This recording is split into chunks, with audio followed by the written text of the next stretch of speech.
10 साल के बाद ये साथ में बैठना, फन मोमेंट्स, क्या पास्ट रहा, क्या एक्सपीरियंसेस रहे 2009-10 से you were a part of the journey. Yes absolutely. कैसा है, how what are your memories, कैसा है? सर पायलट के लिए सबसे जरूरी एक चीज होती है आंखें। हाँ राइट। और इसको कैरेक्टर आपने दिया Dhritarashtra. Oh really? Yeah, you were a pilot. Amazing. Yeah.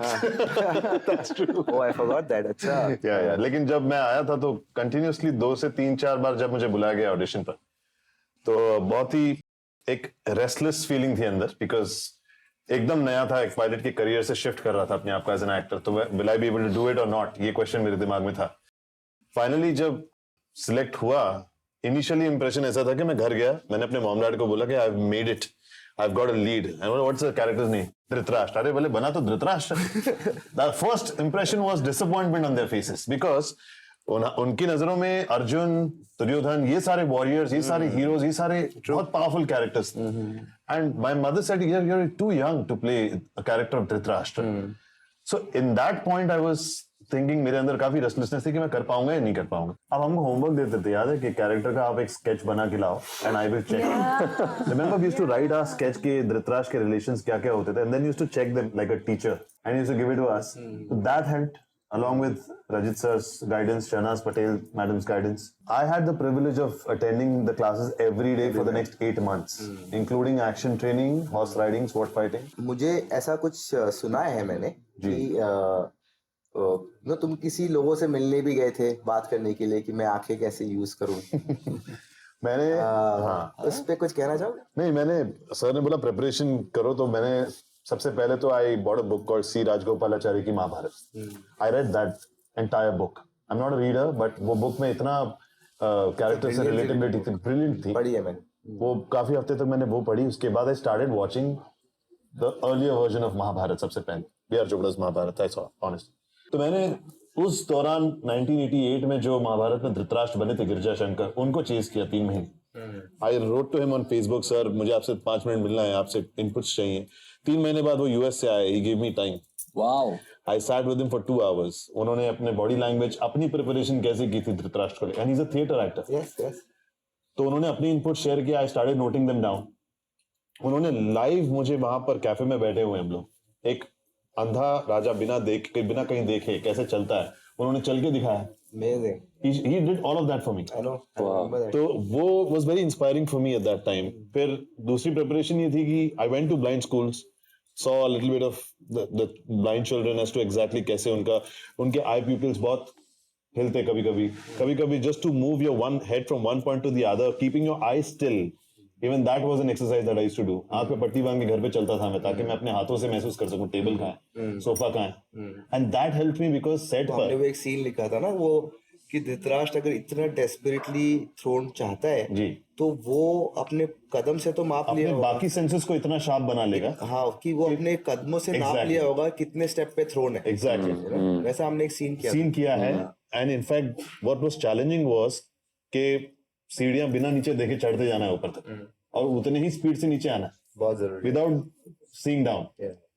तो मैं अपने मन में खाली भगवान का नाम लेकर जाता था कि भाई मेरे पैर सब जा रहे कि नहीं, क्योंकि राज्याभिषेक के टाइम पे जब विदुर प्रश्न उठाते हैं, I still remember, ये इतना प्यार करता था अपने थ्रोन से, इतना प्यार, हम सबको तो मालूम है, कितना अब वो हस्तिनापुर का थ्रोन, ऐसा लगता था कि अगर वो सेट में घुसा है तो वो सिर्फ और सिर्फ वही वहां बैठा। यही ऐसा आदमी था जिसकी मतलब बाकी सबको ग्रुप में सब एक दूसरे से बात करते थे। यही सिंगल मैन पार्टी थी, अकेली पार्टी थी इसके ऊपर, अकेला, मतलब किसी को इसका मतलब नहीं, किसी से इसको मतलब नहीं। वो स्क्रिप्ट आएगी लेके भाग जाओ। बट आई थिंक स्क्रिप्ट लेके जाने का आइडिया इसलिए था बिकॉज आप जब महाभारत शुरू कर रहे थे उस टाइम पे मीर जी से मैंने कम से कम 25 एपिसोड्स के डायलॉग मंगवा लिए थे अपने पास। तो मैं आई थॉट मेरे जो ये वर्कशॉप्स मैंने किए ना, उसमें मैंने एक चीज सीखी, make the script your second skin. अगर आप डायलॉग्स याद हैं, आपको जुबानी याद है, तो आप उसको कैसे भी परफॉर्म कर सकते हैं हंसते खेलते हुए। This is a part of the exercise that was taught to us. तो इसीलिए जब मैं सेट पे आता भी था तो I used to come with a different zeal and a confidence कि मेरे को लाइनें याद है मेरी, अब इसको बोलने के तरीके जैसा मेरा डायरेक्टर बोलेंगे मुझे वैसा कर लूंगा। इनफैक्ट हमारे में कॉम्पिटिशंस होते थे जब पूरा राज दरबार भरा होता था, द्रोणाचार्य जी, भीष्म वगैरह, तो हमारे में कॉम्पिटिशन इस बात का होता था कि उसकी लाइन खत्म होने से पहले काट दो उसको और अपना शुरू करो। So we used to do all of those gimmicks. So especially being Nisar Khan जैसे, he is a very senior theatre actor who did Dronacharya. तो उनसे सीखने को मिला और ये सारी एक्सरसाइजेस बहुत काम आए, विच इज वाई आज 10 साल हो गए हैं, but even if I do because Dhritarashtra एक ऐसा कैरेक्टर है, अगर आप देखोगे तो अगर मैं पहले सोचता था कि क्यों उनको ब्लाइंड लिखा गया, जी you know what is the purpose behind writing any character blind, अगर मैं एकदम एक कहानी के पॉइंट ऑफ व्यू से उस पर बात करूँ तो यू नो, और कहीं ना कहीं ये भी लिखा है कि एंड में जाकर वो अपने हाथों से भीम को क्रश कर देते, तो लोहे का पुतला इतना पावर था उस एज में, जिस एज में वो भीम को क्रश कर सकते, तो जब ये इंसान यंग होगा तो कैसा होगा। आप ये पूछिए कि कैरेक्टर से बाहर निकलने के लिए कितना टाइम लगा बाद में, खत्म होने के बाद। तेरे को क्योंकि मुझे You are in character. नहीं, I'm not in the character anymore. Sir, he is in character. You tell me, is he in character or no? very serious story. I tell you how I'm telling you. Show खत्म होने के बाद शहीद जवाब देगी, इसका जवाब शहीद ये क्या पूछ रही है, इसका जवाब जरा प्लीज दीजिए। आपने क्या बोला? ये इन्होंने ये क्या इन्होंने बोला? अच्छा मैंने क्या बोला मैंने? बोलो इतना टाइम लगा ही नहीं। कैरेक्टर से बाहर आना। हाँ, तो मैं इसके पीछे एक स्टोरी है, तू बोल रहे हो तो यार। No but on a serious note, जब शो खत्म हुआ 2 साल उसमें इतने घुसे हुए थे, अब बाहर निकलने का नाम नहीं, अब हर जगह मुझे वो बैठने की आदत भी वैसी रही। तो मैं बोला यार ये धृतराष्ट्र से निकलना पड़ेगा, वरना आगे करियर में और काम करना है। कहीं जाके ऐसे बैठ जाते। आई लिसन टू दिस, मैंने सोचा कि यार ये माइथो जोन से निकलना पड़ेगा, let's try a saas bahu drama. I went to an audition, यार सिंपल लाइन थी, प्रिया तुम समझने की कोशिश क्यों नहीं करती, मैं तुम्हें प्यार करता हूँ, इतना फास्ट बोलना है। प्रिया आप समझने की कोशिश क्यों नहीं कर रही, हम आपसे अत्यधिक प्रेम करने लग गए और हाथ इधर है। तो ऑडिशन में कट हाथ फ्रैक्चर हुआ है, उन्होंने नीचे करो, स्टोल पकड़ा क्या, बेबी स्टोल की आदत पड़ गई थी। अनूप जी साहब के इशिता ने पूछा है, एक अंधे राजा का पात्र निभाने के बाद क्या आपके दृष्टिकोण में कोई बदलाव आया?